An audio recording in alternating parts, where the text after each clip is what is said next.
Olá, meu nome é Cintia e você está no canal Biblioteca de Gaia. Hoje nós vamos conversar sobre o livro O Demônio do Meio-Dia, Uma Anatomia da Depressão, do Andrew Solomon. Eu já posso iniciar esse vídeo falando que esse é o livro que fala sobre depressão mais completo que existe no mundo. Eu posso estar sendo equivocada e exagerando um pouquinho, talvez, não sei. Mas eu duvido que haja tantos livros, tantos calhamaços como esse, que falam de depressão para você que não é um profissional da área de saúde, psiquiatra, psicólogo, psicanalista, terapeuta, enfim.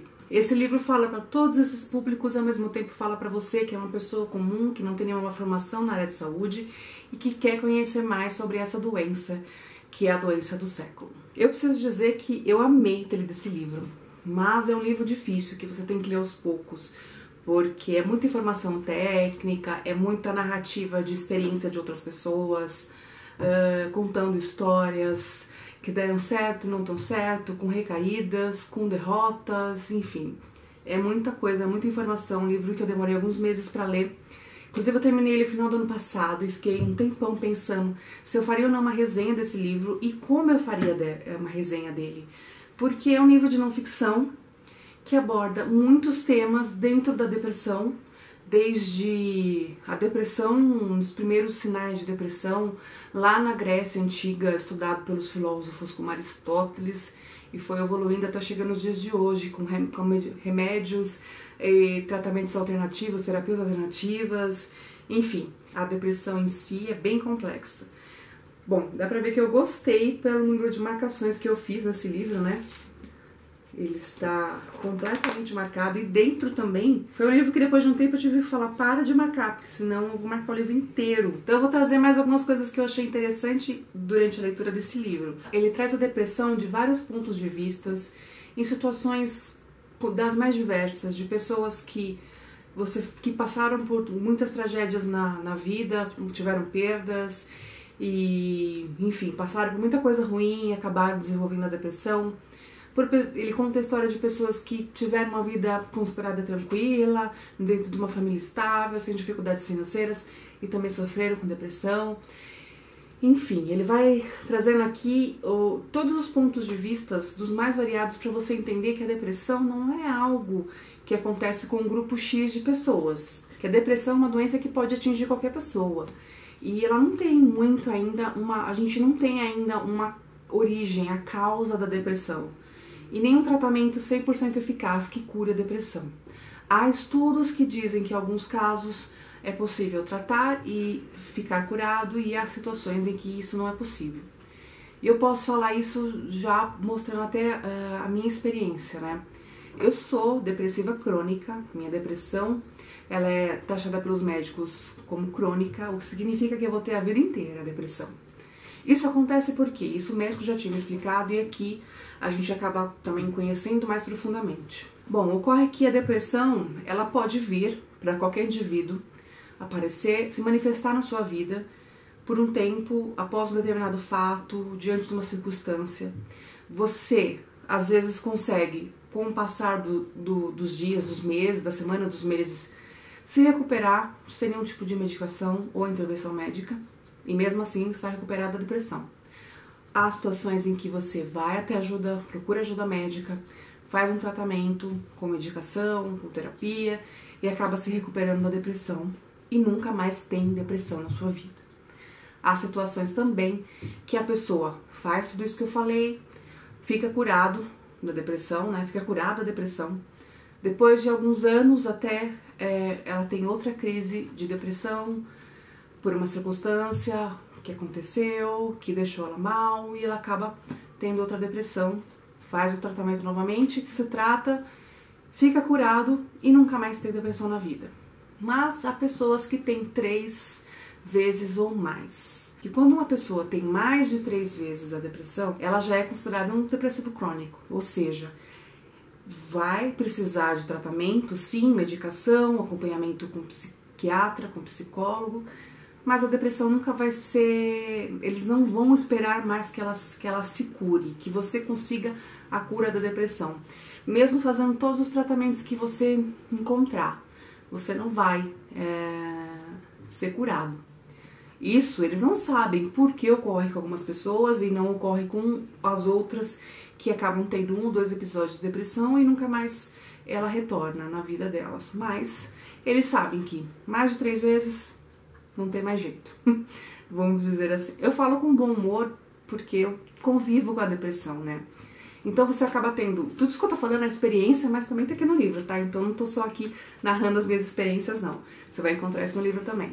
Você tem que aprender um pouco a conviver com a doença, perceber quando houve uma baixa e você precisa retornar ao médico, perceber se de repente talvez o medicamento não esteja mais funcionando para você, porque isso pode acontecer, tanto com depressivos crônicos como com depressivos pontuais, né, que estão passando pela depressão pela primeira vez, ou pode acontecer com depressivo crônico também. Por isso que é uma doença que ela chega de mansinho, porque às vezes demora muito para perceber que aquilo que você está sentindo é uma depressão e não uma simples tristeza ou uma fase ruim que você está vivendo e está te deixando meio para baixo.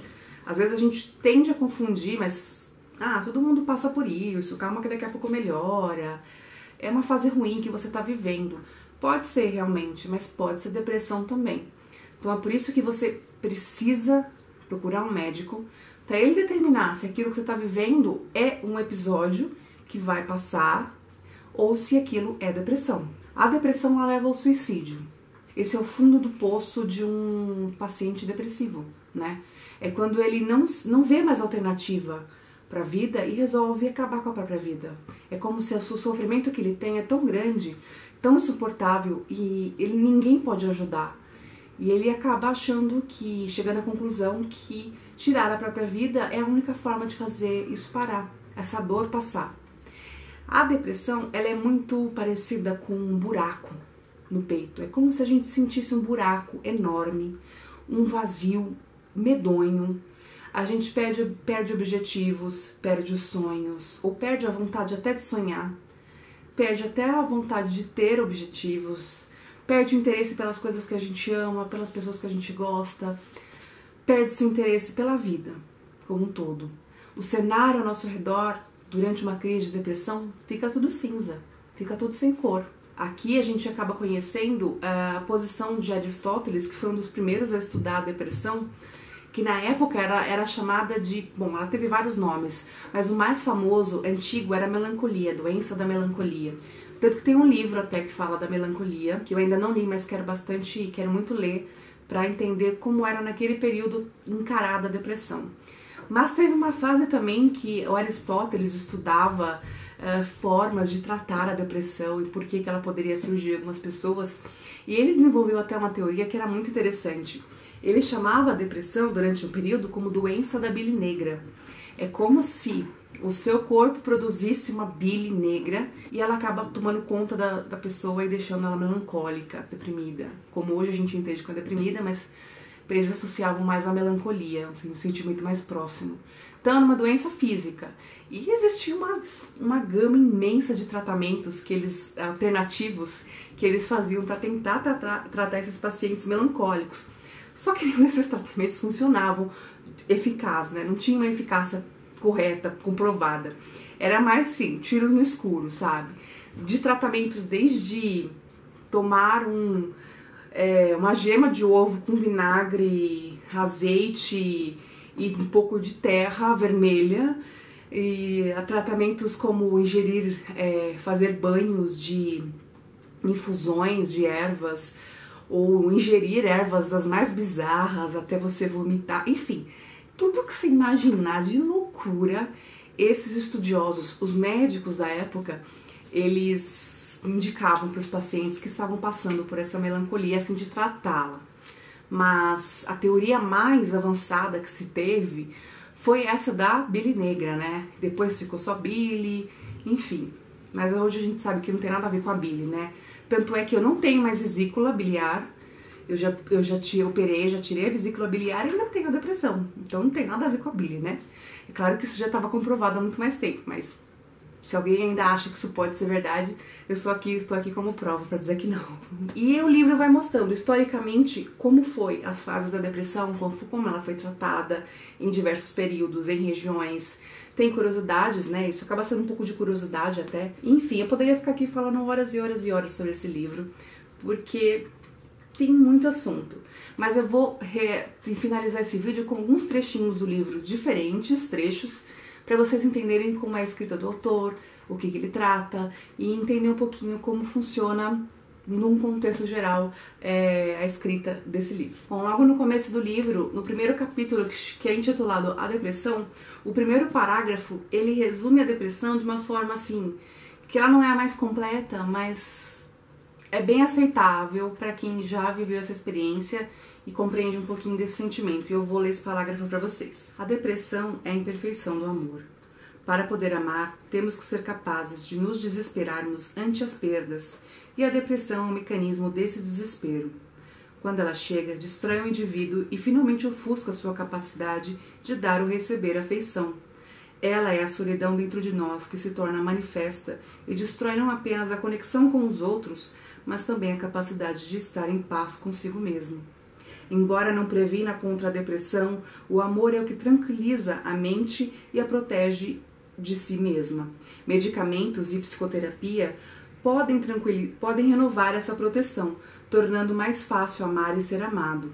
E é por isso que funcionam. Quando estão bem, certas pessoas amam a si mesmas, alguns amam os outros, e há quem ame o trabalho e quem ame a Deus. Qualquer uma dessas paixões pode oferecer o sentimento vital de propósito, que é o oposto da depressão. O amor nos abandona de tempos em tempos e nós abandonamos o amor.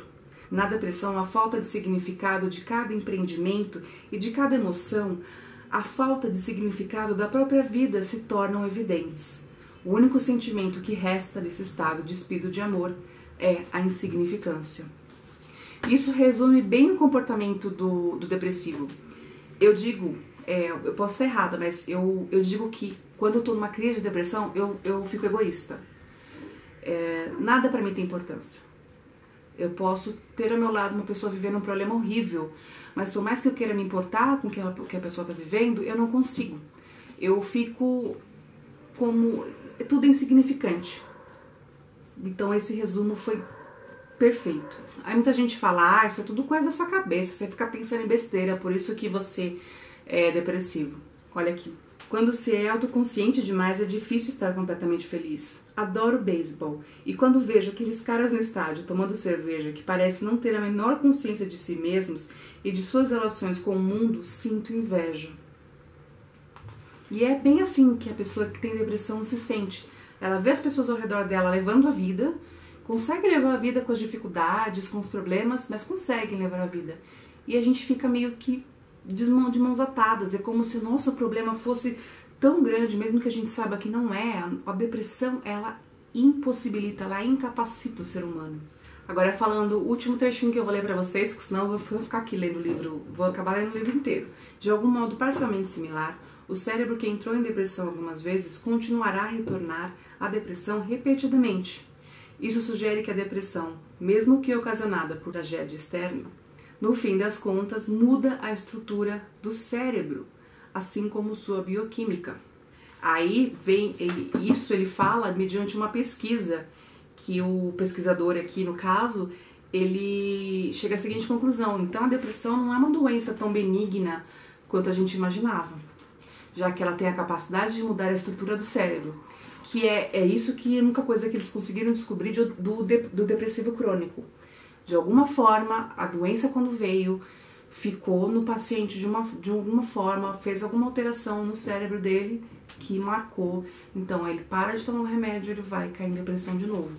Pode demorar meses ou anos, mas ele vai voltar. Bom, gente, eu não vou continuar aqui porque esse livro é extenso, maravilhoso. É um livro para quem tem depressão ler também. E só que você tem que ler no momento que você tá bem, você tem que ler devagar, não adianta querer devorar o livro, porque você vai imergir nessa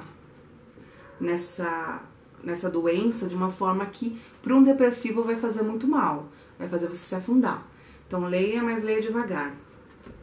O número de referências aqui desse livro, ele é gigante. O epílogo dele é muito interessante. Então eu recomendo para quem lê, não deixa de ler o epílogo depois, viu? E tem muitas notas aqui, referências, se você quiser estudar outros livros que falem sobre a depressão. Tem muita informação aqui para você buscar informações. Como é um livro escrito por uma pessoa que não é da área de saúde, o Andrew Solomon, ele sofreu de depressão e sofre de depressão até hoje, já que ele é crônica também. Ele resolveu pesquisar, fazer uma pesquisa muito a fundo sobre a doença para levar respostas às pessoas que querem saber. Não só as pessoas da área de saúde, que acabam até auxiliando nesse livro, mas eles têm livros mais técnicos para estudar a depressão, mas principalmente os leigos e pessoas comuns. Então é um livro que eu indico para quem tem depressão, mas principalmente para quem convive com uma pessoa depressiva. Porque se você não tiver atento a essa pessoa, ela pode chegar ao ponto de não buscar ajuda, não se ajudar, não se tratar e chegar ao suicídio. Mas é isso, esse vídeo acabou ficando até triste porque esse assunto é denso, é pesado, mas é um assunto muito importante que não pode ser ignorado. Ah, me perguntaram, por que o demônio do meio-dia? Lembrei agora. O demônio do meio-dia, que é pra dizer que a depressão não é uma doença que escolhe o indivíduo. E ela não escolhe uma circunstância específica. Ela pode acontecer com qualquer um, até mesmo na luz do dia, né? Porque é comum falar que à noite os demônios aparecem, né? Durante a noite os demônios aparecem. E não, na depressão os demônios podem aparecer durante a luz do dia, sim. Então essa é mais ou menos a analogia que o autor quis trazer aqui com o demônio do meio-dia. E uma anatomia da depressão que ele destrincha a depressão de cabo a rabo, certo? Espero que vocês tenham gostado desse vídeo. Se você conhece algum livro tão profundo assim da depressão, se você já leu esse livro, comenta aqui embaixo. Espero que vocês tenham gostado. Não esquece de clicar em curtir antes de ir embora, tá? E a gente se vê no próximo vídeo aqui no canal.